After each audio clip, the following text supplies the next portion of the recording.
Hey everybody, Aaron Cowan, Sage Dynamics, and this is the Modlite OKW Modular Weapon Light.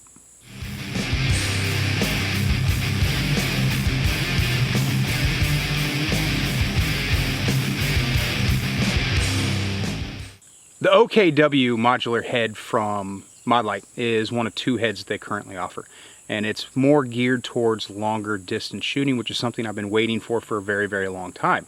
In the past, we've just had to go with whatever the brightest light was and hope that the candela was there, because in a light you need lumens and candela in order to get positive identification at distances greater than, you know, whatever the lumen output is capable of. If a light is all flood, it's not going to reach very far. So the OKW comes in at only 680 lumens, which you might be thinking, like, that's not a lot. A lot of the lights that are on the market right now, you may even have a light on your handgun that has more lumens than that. Hopefully you do. But that's only part of the equation, and this is the light that probably best underscores the fact that lumens are only part of the equation and what you want from a weapon light. So the lumens number is definitely surpassed by the fact that you have 69,000 candela, which means I have a tight hot spot that's going to reach out further than what I might get from a more comparably balanced light that's the lumen and candela ratio are very respective of each other that you see from some of the lights that are out there. And there are some lights out there that have a very, very high lumen output, but their candela is extremely anemic, so they're more of a floodlight than they are an intensity spotlight. If I'm going to shoot long range, I want a spotlight. So going into the review process, I was excited initially about the OKW's offering because just based on the numbers, I was going to get a lot of long distance performance. But did I? Well, you see in the OKW's performance right now. As far as PID is concerned, there's two general conditions in which lights are going to be used: in the range and on the real world, and they're probably much more likely to be used on the range. And one of the problems we have with ranges is they don't always, in fact, barely ever in my experience, accurately replicate the lighting conditions that you're likely to need the light in. Keeping in mind if this light is for self-defense purposes, if it's so dark that you have to have a light source in order to see anything, that's probably an environment that you're less likely, much less likely to encounter a threat in. There's going to be some sort of light pollution or ambient lighting present, so there's going to be a little bit of the ability to at least ascertain figures and shapes and people and things like that. But you still need to be able to positively identify those things before you engage them. One of the problems I had in law enforcement the brief time I served in the sniper section was if we had to use white light, at the time there wasn't a lot of white light out there that was going to give us, any PID at even 100 meters. It's something that just didn't exist at the time that would be easily mounted on a rifle. And we could use a spotlight or standalone light on a tripod or something like that. The Surefire Hellfighter was something that was employed for certain situations. But it wasn't portable in regards to how easily portable the OKW is, because it mounts to M-LOK or KeyMod or whatever your mounting surface happens to be. So I've got a light source that shares a very similar footprint to the venerable Surefire Scout series. In fact, the Modlite systems share or are compatible with a lot of Surefire switches and tail caps, so you don't really have to use a proprietary tail cap system that may be untested. As we've seen in the past, some companies have released pretty reasonable lights, but their tail caps and pressure pads have been garbage. Modlite kind of sidestepped that issue by using Surefire's footprint, because it's a very good footprint. They make a very good switch, a very good couple of different tail caps that you can use out there. So if you wanted to use this light in conjunction with your night vision device, or if you wanted to use a push button or a tail cap with a push button that also had the plug-in for pressure tape, that's something that you could do. This head can also be used on their smaller body, so you have two different battery options based on available real estate on the weapon you're going to put it on.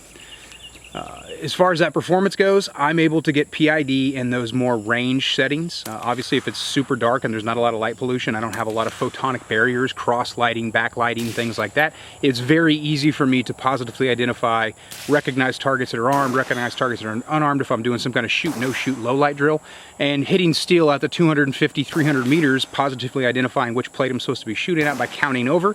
Something I like to do to myself. I come up with a little basically like pick a number out of a hat kind of thing, and the plates are numbered from left to right or right to left, and I pull out a number, that's the plate, scan for it, identify it, shoot it.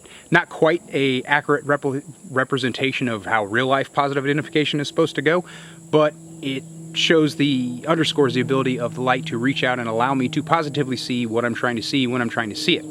Now, when I introduced those photonic barriers, the OKW had absolutely no problem pushing through them, even though it's only got 680 lumens. that candela is able to just punch through. And one thing that I kind of have to say, because some people seem to sometimes get confused about it, is light can actually block light. Light can saturate into light, and there's a lot of science that goes into this, but that light may prevent you from seeing the fact that your light is on the other side of the light. So it can get a little complicated, but just consider the fact that you could take two flashlights and put them up next to each other and the beams are still going to project. So light doesn't really block light, but light crossing light, or photonic barriers, if you will, the more scientific term for it. I just like crossing light's pretty simplification of it. Will keep you from seeing through that light to the other light. Easy way to check this out is go out and find a street light and check out your flashlight and see if you can identify something through that street light. If you can't, get a new light. So extended distance PID, is that it? There's more that we need. We need reliability. We need long-term use. During my review processes, I do a 2,000 round review process, which includes what some of you may already be waiting for, is the burn down. 500 rounds as quickly as possible. I did this burn down the same as I did with Modlite's other head, the PLH, up against the Lantac Dragon, because it's probably one of the most concussive, abusive muzzle devices out there. So this is 500 rounds as quickly as I can reload the gun to see if we can cause any connectivity problems or failure problems on the weapon light.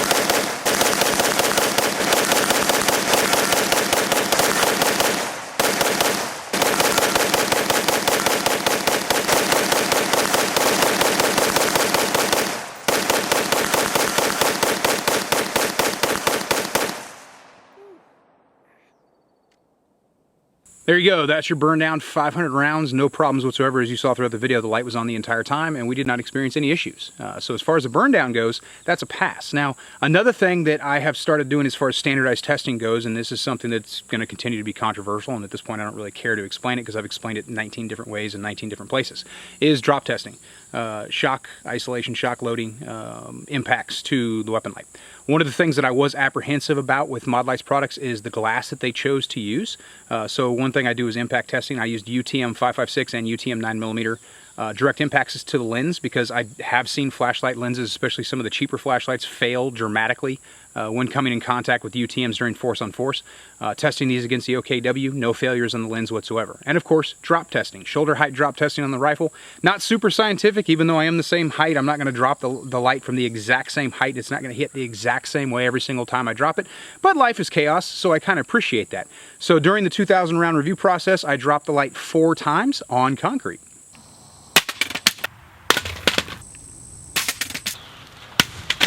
So there you go, burn down passed, drop testing passed. Now that doesn't mean that I couldn't drop the light 10, 15 more times and eventually break it. I'd highly recommend keeping a sling on your rifle and not dropping it as much as possible. But lights do come into contact with other things. I've seen guys swing their rifle around really quick during a transition inside a shoot house, and the light struck a doorway or struck a table. One specific time I saw one strike the edge of a prop microwave that was in the shoot house, and it just shattered the lens. Light still worked, but the lens was broken. So it's something that we have to be concerned about. It's something we need to be aware of. And anybody who says that they're going to be able to take the utmost care of their gear and they're never going to have it inadvertently come in contact with other hard surfaces, the gun's probably just sitting in the safe and they're not really doing anything with it. Maybe they're just taking it to the range and hobby shooting. If you're planning on, and this is more speaking to people who are going to use rifle lights in a more occupational setting, but this is definitely relevant to anyone who's going to use a rifle light, especially in a self-defense type situation. You want something that's going to be durable over something that's going to be cheap, and you just say, well, I just won't drop it and it's going to be fine. That's not necessarily the case. Lights can just get hit with objects, and that's something we need to be aware of. So as far as impact testing for the purpose of the 2,000 round review process, the OKW head is more than okay. Now, something that did come up, and it was an interesting question. Somebody asked me, would you use the OKW head for just general purpose? For law enforcement purposes, for positive identification at extended distances, especially if you're running a magnified optic, I would go with this head. This would be the head I would choose. For more of a SWAT purpose rifle, if you will, the PLH or a light of similar output is going to be awesome as well. My feeling on it is I'm always going to have that candela even if I'm not using it. The hotspot is tighter. I actually prefer that because it gives me a greater deal of control at longer distances. relative to the distances I'm shooting at. So I would rather have 680 lumens at 69,000 candela to be able to hotspot a bad guy's face at 10 yards versus 40,000 candela with 2,500 lumens. I want to be able to put as much of the sun in that guy's face as possible to remove his visual horizon and limit his options. So to answer the question, I think the OKW is still, even though it's kind of more geared for long distance PID and longer distance shooting, I don't think you'd really be steered wrong at all using it for home defense or for just general purpose law enforcement patrol rifle or whatever kind of less than long range thinking you have in regards to light output.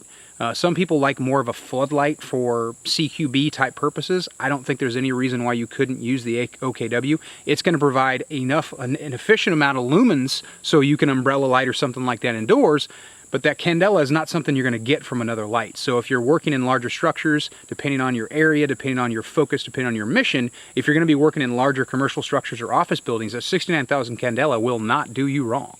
What's my final verdict on the OKW? I've already ordered more of them.